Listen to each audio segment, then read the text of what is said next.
الحمدللہ رب العالمین والصلاة والسلام علی سید الانبیاء والمرسلین اما بعد فاعوذ باللہ من الشیطان الرجیم بسم اللہ الرحمن الرحیم۔ الحمدللہ سورہ حجر کی تقریباً 44 آیات کی تفسیر ہو چکی تھی اور 44 نمبر آیت ابھی ہمارے چل رہی تھی۔ اس میں اللہ تبارک و تعالی نے ارشاد فرمایا کہ لہا سبعۃ ابواب، اس دوزخ کے 7 دروازے ہیں، لکل باب منہم جزء مقسوم، اور ہر دروازے کے لیے ان میں سے ایک حصہ تقسیم کیا گیا ہے۔ یعنی جو شیطان کی پیروی کریں گے وہ جہنم میں داخل ہوں گے، اور جہنم کے 7 دروازے ہیں اور جو 7 طبقات میں کھلتے ہیں، یعنی 7 جہنم کے درجے ہیں، اس میں شیطان کی پیروی کرنے والوں کے 7 گروہ بنا کر ہر درجے میں ایک گروہ کو رکھا جائے گا۔ ان 7 درجات کے نام جو ہیں وہ یہ ہیں: پہلا جہنم ہے، دوسرا لظا ہے، تیسرا حطمہ، چوتھا سعیر، اس کے بعد سقر، پھر جحیم، اور سب سے آخر میں حاویہ ہے۔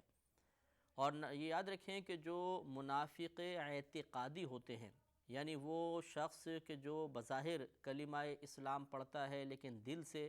نبی کریم صلی اللہ علیہ وسلم کی رسالت کا منکر ہو، جیسے کہ نبی کریم صلی اللہ علیہ وسلم کے دور میں یہ یہود وغیرہ جو تھے، بعض ایسے تھے کہ جو اور مشرکین میں سے بعض ایسے تھے جو بظاہر کلمہ پڑھ لیتے تھے لیکن قلب سے آپ کی رسالت کا انکار کیا کرتے تھے، یہ منافقین تھے اور ان کو منافق اعتقادی کہتے ہیں۔ یہ جہنم کے سب سے نچلے طبقے میں ہوں گے۔ جہنم کی جیسے جیسے گہرائی بڑھے گی ویسے ویسے اس کے عذابات کی شدت اور اس کی گرمی میں اضافہ بھی ہوتا چلا جائے گا۔ لہذا گویا کہ اللہ تبارک و تعالی نے جو 7 جہنم کے طبقات بنائے وہ جرائم کے اعتبار سے ہیں کہ جس کا جرم سب سے ہلکا ہوگا وہ سب سے اوپر ہوگا، پھر جیسے جیسے ظلم کی مقدار یا جرم کی مقدار بڑھے گی اللہ تعالیٰ انہیں اتنے ہی نچلے طبقے میں جگہ دے گا۔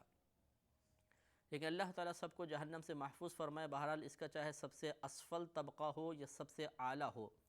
عذاب برداشت کرنا ایک بشری طاقت کے مطلب اس کی وسعت سے باہر ہے۔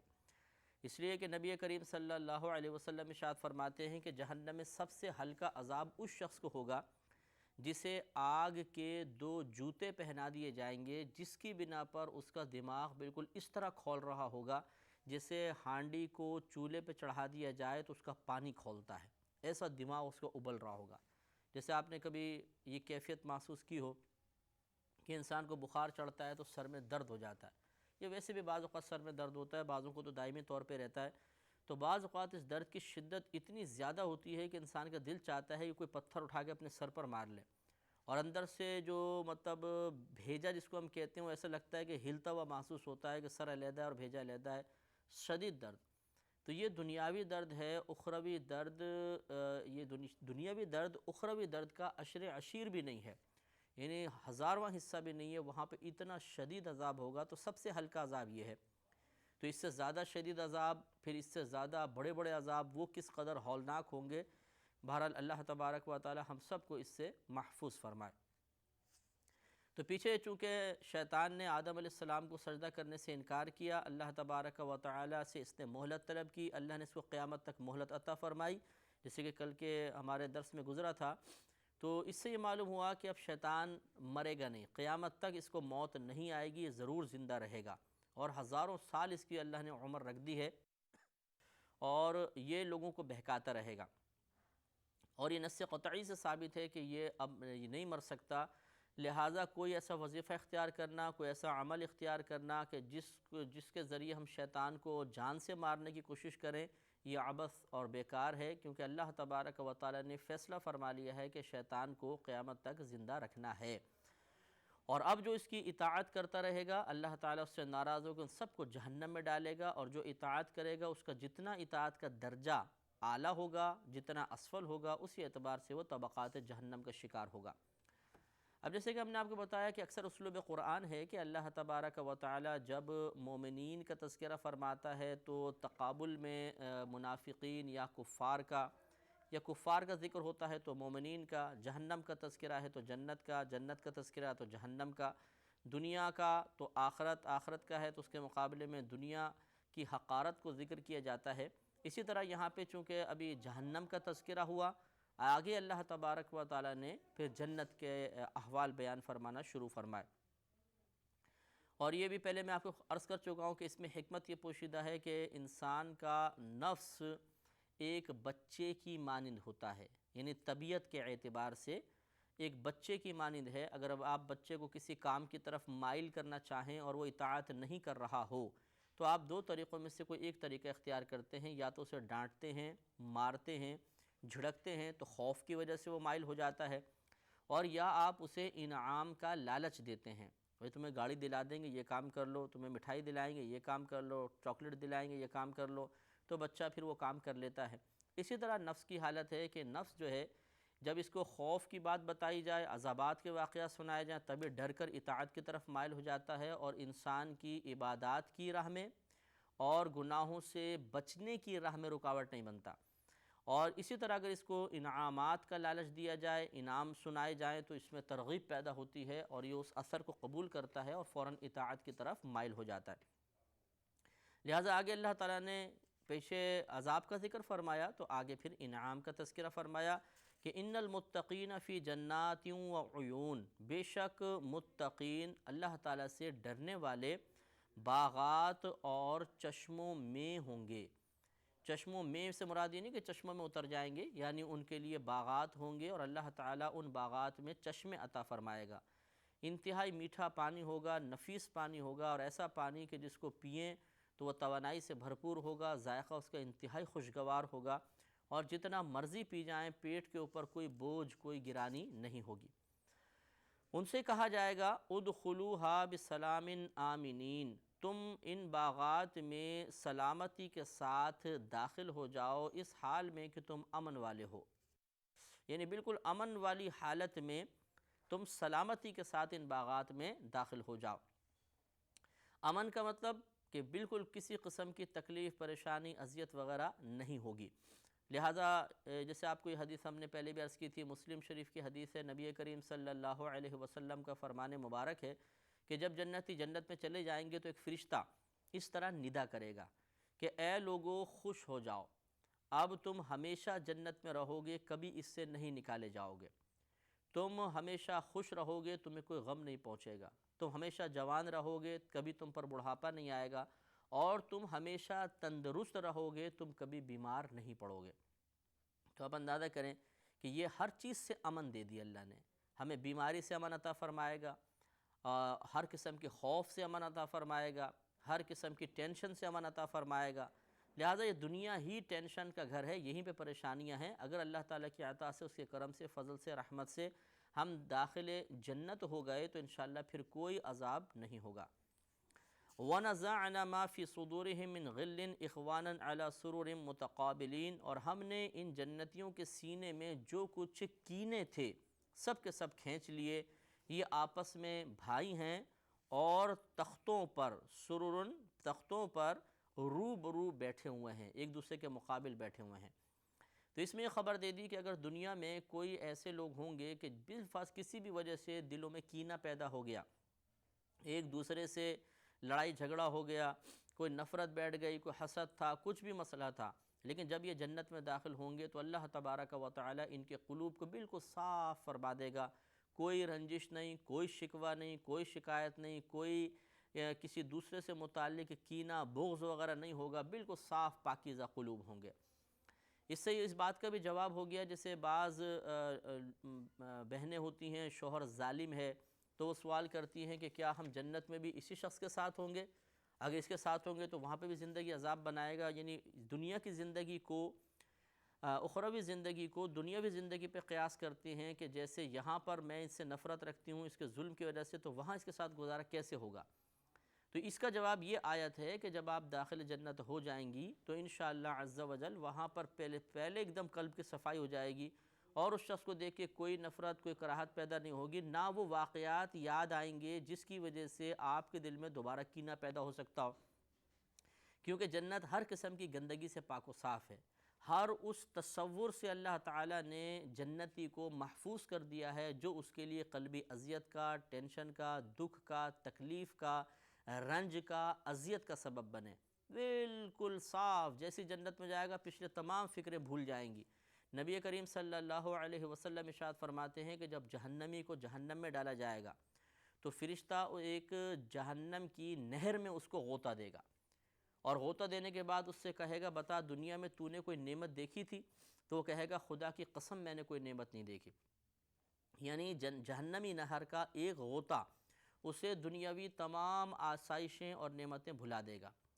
پھر ایک جنتی کو، اور دوسری طرف جنتی کو ایک جنت کی نہر میں غوطہ دیا جائے گا،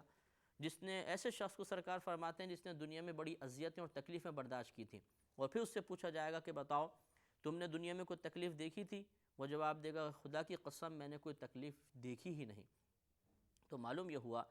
کہ دنیاوی زندگی مختصر سی ہے، اور اس میں جو اذیتیں تکلیفیں آتی ہیں وہ وقتی ہوتی ہیں۔ ان کی اذیت، ان کی تکلیف، ان کا رنج آخرت میں بالکل محسوس نہیں ہوگا، لہذا ان پہ شکوہ شکایت کرنا اور ان کو بنیاد بنا کر اللہ تبارک و تعالیٰ سے ناراض ہونا، اس پر زبان اعتراض دراز کرنا، یہ قطعاً غیر مناسب ہے۔ صبر و تحمل کے گھونٹ پیتے رہیں گے تو انشاءاللہ آخرت میں سب اذیتیں بھول جائیں گی، انعام بہت بڑا ہے۔ اور اپنی زبان کو چلاتے رہیں گے، اللہ تعالیٰ کی راہ میں، اللہ کی بارگاہ میں شکوہ شکایت کرتے رہیں گے، اس سے کبھی بھی مصیبت ٹلی نہیں ہے۔ ہاں، ثواب میں کمی ہو گئی، انسان اللہ کی بارگاہ سے اور زیادہ دور ہو جاتا ہے، اور اللہ تعالیٰ کا غضب اس کے اوپر کبھی کبھی نازل ہو جاتا ہے۔ كتاب أنزلناه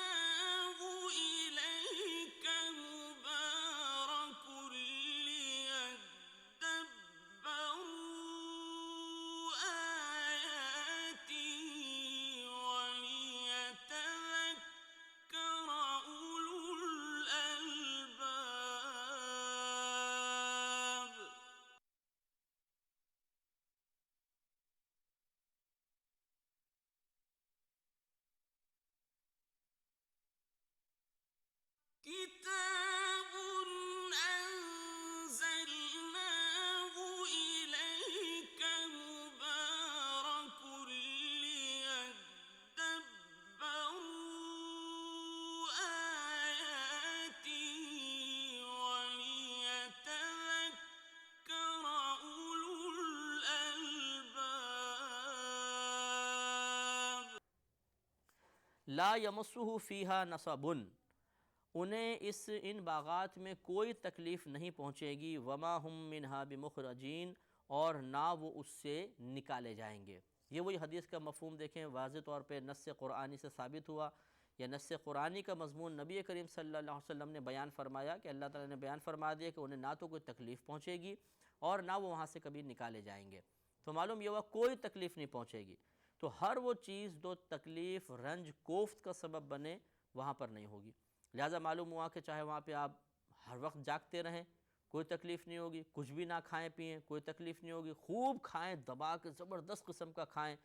اور بہت زیادہ کھا لیں، کوئی گرانی نہیں ہوگی، کوئی بدہضمی نہیں ہوگی، کوئی اذیت محسوس نہیں ہوگی، وہاں پر بالکل آسانی ہے، اور نعمتوں کی اس انداز سے فراوانی ہے کہ اس فراوانی کا حصول ہمارے لیے کسی بھی لحاظ سے باعث تکلیف نہیں ہوگا۔ آگے اللہ تعالیٰ نے اپنے حبیب کریم صلی اللہ علیہ وسلم کو حکم دیتے ہوئے ارشاد فرمایا کہ نبی عبادی، آپ میرے بندوں کو خبر دیجئے، انی انا الغفور الرحیم، کہ بے شک میں ہی بخشنے والا مہربان ہوں۔ اگر لغت جاننے والے اس کو سن رہے ہوں گے تو یقیناً وہ آسانی سے معلوم کر لیں گے، محسوس کر لیں گے کہ یہاں پہ اللہ نے ایک تو انا سے لفظ شروع فرمایا، انا، پھر درمیان میں الغفور الرحیم، یہ انا کی خبر بن رہی تھی، بیچ میں انا ضمیر مرفوع منفصل کہتے ہیں، اس کو لے کر آئے، پھر خبر جو ہے الغفور الرحیم، یہ دونوں معرفہ لے کر آئے۔ تو یہ تمام چیزیں جب جمع ہو جاتی ہیں تو اس کلام میں بہت زیادہ تاکید پیدا ہوتی ہے، پختگی پیدا ہوتی ہے۔ جب متکلم اپنے کلام میں بہت زیادہ زور پیدا کرنا چاہے، کسی اہم بات کو بیان کرنا چاہے، تو اس قسم کی تاکیدیں پیدا کی جاتی ہیں۔ تو گویا اس کا ترجمہ یہ ہوگا کہ بے شک میں ہی ضرور بخشنے والا مہربان ہوں، اپنی ذات کے ساتھ حصر بھی کہ میں ہی بخشنے والوں کو دوسرا نہیں، اور میں ہی بخشنے والا مہربان ہوں، اس میں غفور میں بہت زیادہ مبالغہ ہوتا ہے، بہت بخشنے والا مہربان ہوں۔ تو گویا کہ اللہ تبارک و تعالیٰ نے اپنے بندوں کو اس آیت میں بہت بڑی خوشخبری عنایت فرمائی، ہمیں بھی اللہ تعالیٰ کی رحمت کا ہمیشہ یقین رکھنا چاہیے۔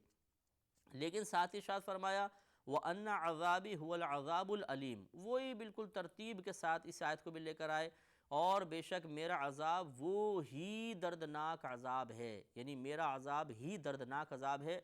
ایسا نہیں کہ اللہ تعالیٰ کے غفور و رحیم ہونے پر یقین رکھا جائے اور اس کو بنیاد بنا کر پھر اللہ کے عذاب کو بھول جایا جائے، اس کی قہاریت و جباریت کو نظر انداز کر دیا جائے، یہ غلط ہے۔ اس لیے دونوں دیکھیں آیت تقابل میں کتنے اچھے انداز سے، نفیس انداز سے اللہ نے بیان فرمائی کہ جو لوگ یہ کہتے ہیں کہ جی ہمیں مت ڈراؤ، اللہ تو بہت بڑا مہربان ہے، وہ توجہ کریں، اور جو ہمیشہ ڈرتے رہتے ہیں، خوفزدہ رہتے ہیں اور دوسروں کو بھی ڈرا ڈرا کے انہیں اللہ کی رحمت سے مایوسی کے قریب کر دیتے ہیں، وہ بھی غور کریں کہ اللہ تعالیٰ نے اپنی بخشش کا، اپنی رحمت کا ذکر بھی فرمایا اور اپنے دردناک عذاب کا بھی تذکرہ فرمایا، اور اس طرح ہمیں اشارہ کر دیا کہ ہمیں اعتدال، توازن قائم رکھنا ہے، نہ تو بہت زیادہ اس طرح رحمت کا یقین رکھیں کہ اس کے عذاب کو ہی بھول جائیں، نہ اس طرح عذاب کا خیال رکھیں کہ رحمت کی طرف سے توجہ ختم ہو جائے اور مایوسی ہمارے قلب پہ غلبہ کر لے، یہ دونوں چیزیں غلط ہوتی ہیں، اعتدال لازم ہے۔ لہذا معلوم ہوا کہ جہاں اللہ تعالیٰ کی رحمانیت کا یقین رکھنا لازم ہے، وہیں اس کی قہاریت پر توجہ بھی ضروری ہے۔ وَنَبِّئْهُمْ عَنْ ضَيْفِ إِبْرَاهِيمَ، اور انہیں ابراہیم کے مہمانوں کی خبر دو۔ اِذْ دَخَلُوا عَلَيْهِ، جب وہ داخل ہوئے تھے ابراہیم علیہ السلام پر، فَقَالُوا، تو انہوں نے کہا، سَلَامًا، آپ پر سلامتی ہو۔ یہ وہی واقعہ ہے جو پہلے بھی ایک دفعہ گزرا تھا کہ یہ فرشتے تھے جو ابراہیم علیہ السلام کے پاس آئے تھے، اور اصلاً یہ حضرت لوط علیہ السلام کی قوم پر عذاب نازل کرنا مقصود تھا۔ قَالَ إِنَّ مِنْكُمْ وَجِلُونَ، تو حضرت ابراہیم علیہ السلام نے کہا کہ بے شک میں تم سے کچھ خوف سا محسوس کرتا ہوں۔ قالوا، انہوں نے کہا، لا توجل، آپ ڈریے نہیں، خوفزدہ نہ ہوئیے، ان نبشرک بغلام علیم، بے شک ہم تو آپ کو ایک علم والے لڑکے کی خبر دینے کے لیے، بشارت دینے کے لیے آئے ہیں۔ اس پر انشاءاللہ ہم کلام کریں گے اگلے پروگرام میں۔ وآخر دعوانا ان الحمد للہ رب العالمین۔ كتاب أنزلناه إليك